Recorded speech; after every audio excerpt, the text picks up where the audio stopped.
ముందడుగు వేసింది. గుజరాత్, ఢిల్లీ, ఒడిశా రాష్ట్రాల్లోని స్కిల్ యూనివర్సిటీల్లో అధ్యయనం చేసేందుకు అధికారుల బృందం ఇటీవల పర్యటన జరిపింది. ఆయా రాష్ట్రాల్లో అమలు చేస్తున్న విధానాలను పరిశీలించి అత్యుత్తమ విధానాలను మన రాష్ట్రంలో అమలు జరిపేందుకు ప్రయత్నిస్తున్నాం. ఉస్మానియా విశ్వవిద్యాలయం మొదలుకొని రాష్ట్రంలో ఉన్న అన్ని విశ్వవిద్యాలయాల్లో ఉన్నత విద్యను ప్రోత్సహించడానికి మౌలిక సదుపాయాల కల్పనకి 500 కోట్ల రూపాయలు ప్రతిపాదిస్తున్నాం. విద్యారంగానికి ఈ బడ్జెట్లో 21,389 కోట్ల రూపాయలు ప్రతిపాదిస్తున్నాం. ప్రజల ఆరోగ్య భద్రతకు అత్యంత ప్రాధాన్యత కల్పిస్తున్నాం. గతంలో కాంగ్రెస్ ప్రభుత్వం రాజీవ్ ఆరోగ్యశ్రీ అనే గొప్ప పథకాన్ని ప్రారంభించింది. ఈ పథకాన్ని పెరిగిన వైద్య ఖర్చులకు అనుగుణంగా ప్రస్తుత అవసరాలు తగ్గట్టుగా మరింత విస్తృతపరిచి 10 లక్షల రూపాయల వరకు ఉచిత వైద్యం పొందేలాగా ఇప్పటికే ప్రారంభించాం. మా ప్రభుత్వం అసంపూర్తిగా ఉన్న సూపర్ స్పెషాలిటీ మరియు ఇతర ఆసుపత్రులు, మెడికల్ కాలేజీలు, నర్సింగ్ కాలేజీల నిర్మాణానికి కావలసిన నిధుల్ని మంజూరు చేసి వాటిని త్వరలోనే పూర్తి చేస్తుంది.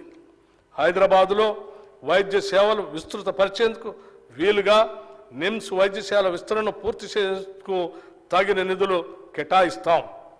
పాత బస్తీల్లోని చారిత్రాత్మక ఉస్మానియా ఆసుపత్రి నూతన భవన నిర్మాణాన్ని త్వరలోనే ప్రారంభిస్తాం. ప్రకటనలకే పరిమితి అయిన వైద్య రంగంలోని సిబ్బంది నియామకాలను తగిన కాల పరిమితితో పూర్తి చేస్తాం.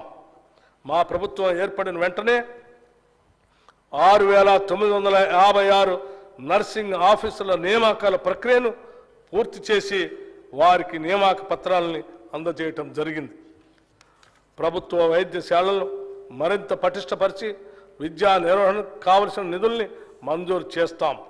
నూతన వైద్య కళాశాలలు అవసరమైన సిబ్బందిని మరియు వనరుల్ని సమకూరుస్తాం.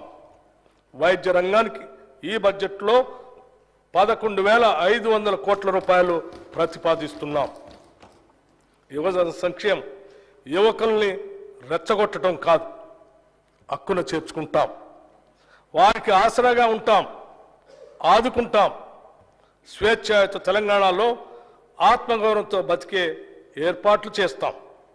యువతే దేశానికి భవిష్యత్ అంటూ కూనిరాగాలు తీయటం కాదు, చిత్తశుద్ధితో వారికి మెరుగైన జీవితానికి బాటలు వేస్తాం. ఇది మా వాగ్దానం మాత్రమే కాదు, ఇది మా విధానం. గత ప్రభుత్వం చేసిన పనులతో యువతలో ఆత్మస్థైర్యం దెబ్బతిన్నది. వారు భవిష్యత్తుపై ఆశను కోల్పోయారు. వారి భవిష్యత్తుకు మేము గ్యారంటీ ఇచ్చాం. అందుకే రాష్ట్రంలోని యువత మొత్తం మా వెనక నిలిచింది, మమ్మల్ని గెలిపించింది. ఈ నిజం మాకు తెలుసు కాబట్టి బాధ్యతగా ఉంటాం. చెప్పిన మాట ప్రకారం ఉద్యోగ నియామకాల విషయంలో జాబ్ క్యాలెండర్ తయారు చేసే ప్రక్రియని ప్రారంభించాం. మెగా డిఎస్సి నిర్వహించబోతున్నాం. దాదాపు 15,000 మంది కానిస్టేబుల్ల రిక్రూట్మెంట్ అతి త్వరలో పూర్తి చేసి నియామక పత్రాలు ఇవ్వబోతున్నాం. ఇప్పటికే నోటిఫికేషన్లో చేర్చినవి కాకుండా అదనంగా 64 గ్రూప్ 1 ఉద్యోగాల భర్తీకి ఉత్తర్వులు జారీ చేయటం జరిగింది. 10 సంవత్సరాలు పాలించిన గత బీఆర్ఎస్ ప్రభుత్వం ఒక్క గ్రూప్ 1 ఉద్యోగం కూడా నియామకం చేయకుండా నిరుద్యోగుల జీవితాలతో చెలగాటమాడింది.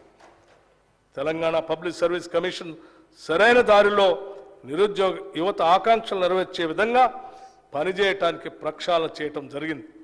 టీఎస్పీఎస్సీ తన కర్తవ్యాన్ని నిర్వహించడానికి అవసరమైన 40 కోట్ల రూపాయలు ఆర్థిక వనరుల్ని, అదనపు సిబ్బందిని ఇప్పటికే మంజూరు చేశాం.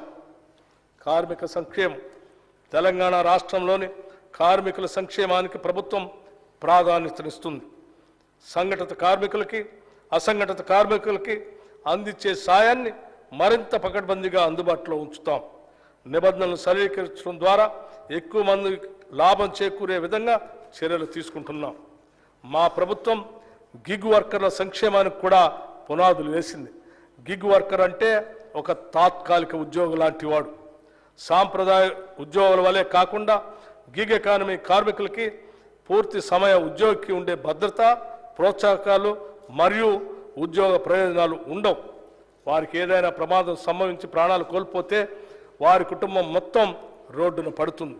అందుకే మా ప్రభుత్వం ప్రమాదవశాత్తు మరణించిన వారికి ఈ సామాజిక భద్రతా స్కీమ్